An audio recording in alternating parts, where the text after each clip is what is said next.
¿Cómo está cambiando, hablando de inteligencia artificial, la manera de invertir la inteligencia artificial? Estuve con un banquero hace unas semanas Mm, que trabaja en Asia y me dijo que él había propuesto a su jefe despedir a un importante número de gente ujú. porque, según me decía, el trabajo que hacían esas personas ahora lo estaba haciendo la inteligencia artificial, y donde antes eran 20, me decía, es que ahora necesito dos. Ujú. Eso está pasando. Sí, está pasando. Yo creo que hay dos niveles, ¿no? Hay un nivel y hay oportunidades por otro lado, ¿vale? Pero a mí me gusta mirar un poco lo que está pasando en dos niveles. Por un lado, la productividad y por otro, la competitividad, ¿vale? ¿Qué significa la productividad? La productividad es hacer lo que estás haciendo ya más rápido, más barato, mejor, etcétera. Por ejemplo, tú por las mañanas probablemente leas el periódico, ¿vale? Y entonces igual en papel, conociéndote. No, lo he dejado. El papel ya no. Soy Lo antiguo, digo en pero no broma. tan antiguo. Iba en broma. Pero bueno, ¿cuánto tiempo dedicas a leer el periódico? Si tuvieras al lado tuyo un agente, que es el concepto, y le dijeras, mira, a mí me interesan sobre todo estas noticias, estas me las paso de largo. Esto no sé qué. Y además me interesa el análisis y cuando veo una noticia sobre una cosa, lo que hago es buscar en los otros 5 periódicos la misma noticia, pero analizada desde su perspectiva, porque yo estoy buscando la verdad o lo que fuera, ¿vale? Ese proceso que tú haces todos los días y que te lleva 2 o 3 horas y tienes que ir a manopla y buscar y Mm, pasar, eso te lo hace el robot o el agente así. claro. Entonces, directamente le dices, mira, yo quiero leer el periódico todas las mañanas, búscame esto, resúmemelo, me lo das y te encuentra no solamente los 5 periódicos que mirabas normalmente, te lo hace en 500.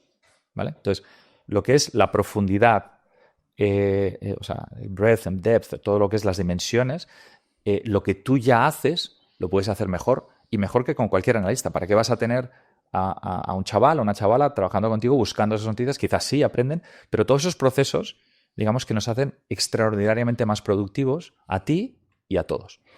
Lo que es la competitividad, es decir, haz algo que no sé hacer, dime algo que yo no sé hacer, por ejemplo, yo qué sé, en el juego del famoso momento AlphaGo, ¿no?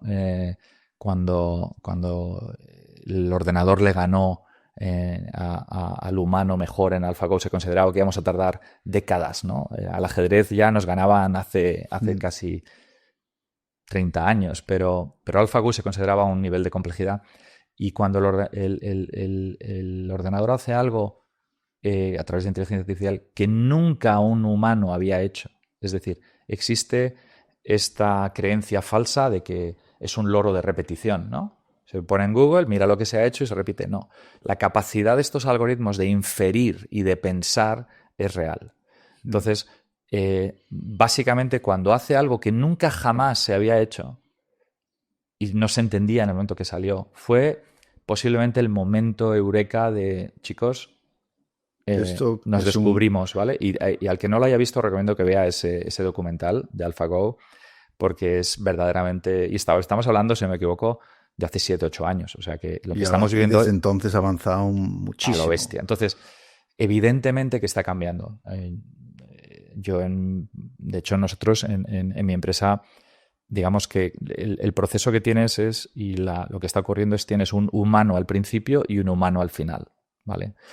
No puedes dejar estos procesos de autonomía necesariamente, ¿sabes? Que funcionen sin ningún tipo de Sí, no control, ¿no? puedes confiar Nosotros 100% diseñamos, tú le vas a decir qué periódico quieres que veas, tú al final vas a analizar ciertas cosas, pero vas creando agentes y ese agente en nuestro caso tiene nombre, no, apellido no, pero nombre, y entonces hay agentes que van haciendo ciertas cosas y nos ha aumentado la productividad de la bestia, que vuelve un poco a lo que decíamos al principio, de por qué fichamos ingenieros y por qué tal, pues porque al final hay un trabajo de programación, de análisis, de gestión de datos y gente como yo, que somos arquitectos, o como tú, que al final tú sabes lo que quieres, nos está dando un potencial increíble, ¿no? Entonces, a mí personalmente, a nivel de nuestro trabajo, nos ha cambiado la vida y es una reinvención, porque tienes capacidad de hacer infinitas más cosas, ¿no? Piensa en los N libros que estás pensando en escribir y el research que harías y cómo puedes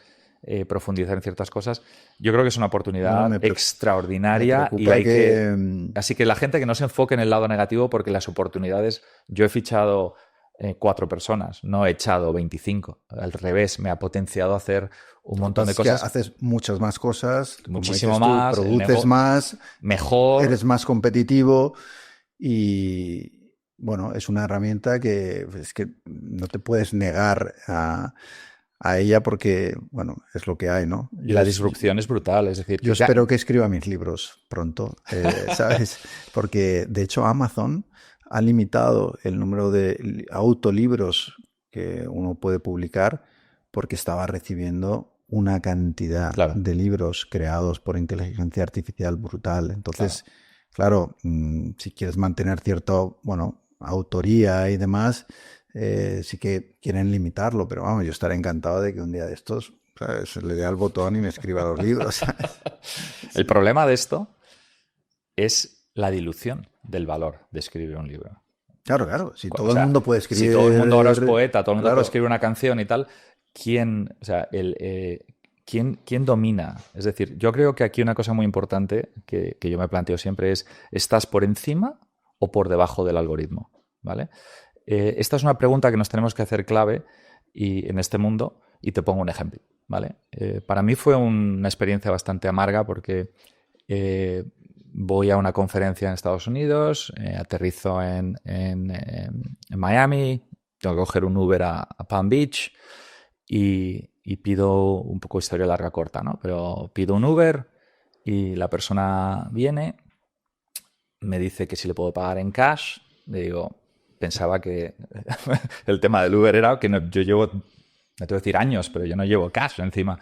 Me quedo un poco sorprendido y digo, ¿y esto? Y me dice, pues mira, es que nos pagan muy poco y no sé qué y tal, y por cierto, que nadie te va a coger este trayecto. Y me quedo así un poco sorprendido pensando, y digo, bueno, perdona, es que no tengo cash. Y bueno, entonces llamo, me dice, no te preocupes, cancelo y tal.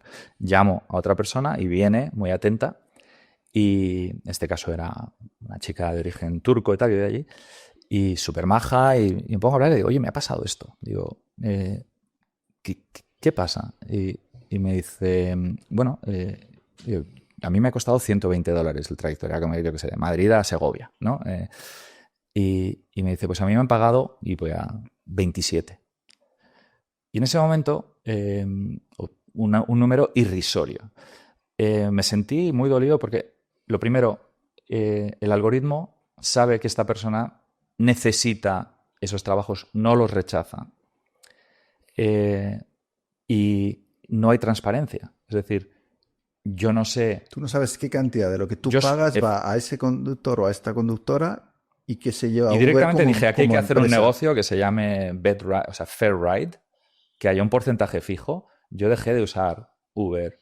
Yo no sabía eso. No, fue brutal. Para mí, los porcentajes cambian por país, pero bueno, que no, si se audita, que se vean los números claros, pero ahí, en ese caso, para mí fue, y tampoco sé lo que igual me mintió, pero vamos, te hablo de un porcentaje más 70-30 que para Uber.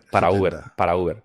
Y entonces, teniendo en cuenta que esta gente pagaba el seguro del coche, su seguro médico, la gasolina, dije, entiendo perfectamente por qué esta persona quiere los $120 en cash y no quiere estar en la plataforma, ¿no? Claro. Y entonces me sentí y dije, aquí hay que hacer algo. Entonces, ¿qué ocurre? Que esta persona está por debajo del algoritmo. Uber está por encima del algoritmo y esta gente está por debajo. Digamos que son los perdedores y los ganadores del sistema que hemos creado. Claro, entonces la transparencia y de hecho el precio que yo pago es distinto que el que pagarías tú, o cómo nos trata. O si llueve de repente... Eso tiene más sentido, hay oferta y demanda, pero en general el algoritmo al final hay poca transparencia. Entonces yo creo que hay un lado oscuro, y cuando tú estás, pues digamos, por encima del algoritmo tienes la posibilidad de que no creo que te escriba los libros, pero sí que te haga research y te dé ideas y te vayas a pasear y hables y te diga y tal, y luego lo escribas tú, porque yo creo que el valor añadido, por lo menos en mi caso, escribir los libros, donde más he aprendido ha sido en el proceso de escribir. Creía que me lo sabía antes Sí. y luego cuando cuando me puse a escribirlo digo, pues no te lo sabes tan bien, Diego, dale una vuelta, por lo menos a estructurar las ideas. Y creo que en ese sentido quizás el mensaje es ese, ¿no? Que la tecnología tiene varias caras, va a haber grandes ganadores, grandes perdedores, grandes abusos y por desgracia hay casos como este que a mí me Pero afectaron, ¿no? según lo cuentas, a mí me da la sensación de que los ganadores van a ser menos Correcto. que los perdedores y que eso va a crear también unas desigualdades que ya han aumentado en los últimos años, todavía mayores. Pero también tienes la opción de crear tu propio Uber. Es decir, tú puedes crear tu aplicación, entonces, en cierto modo, si esas injusticias se están produciendo, ¿no? Pues quizás hay formas de que nos podamos defender, ¿vale? Entonces yo soy muy optimista en cuanto a que al final va a haber, es algo muy positivo, pero sí que es verdad que en el corto plazo hay un dominio ahí de los Big Sevens y todos estos que bueno, al final, ¿quién usa Facebook? Probablemente nadie, ¿vale? Y mira lo que vale la empresa, ¿no? Porque se ha dedicado a comprar a Instagram, a WhatsApp y a todo lo que salía como posible competidor. Y es una industria de first movers. El que pega primero pega 50 veces. No pega 2 veces, pega... Y en ese sentido, pues es una industria que va a una velocidad increíble, pero el mundo se está aplanando. Entonces... va a haber, yo lo conozco a una persona que es la primera persona que ha sido una sola persona con un negocio de 1.000 millones, ¿no? De un médico que ha podido hacer ciertas cosas, un research, que en condiciones normales hubiera necesitado pues una empresa enorme, y digamos que va a haber grandísimas oportunidades para aplicar la tecnología y yo creo que vamos a ganar en general, ¿no? Va a ser, pero... ese concepto de estoy por encima o por debajo del algoritmo a mí me hizo pensar y bueno, confío en que esa transparencia y esa búsqueda de justicia nos lleve al sitio correcto. Pero entre tanto hay un montón Va a haber de... ajustes y habrá ajustes va a haber importantes. problemas en los ajustes, ¿no?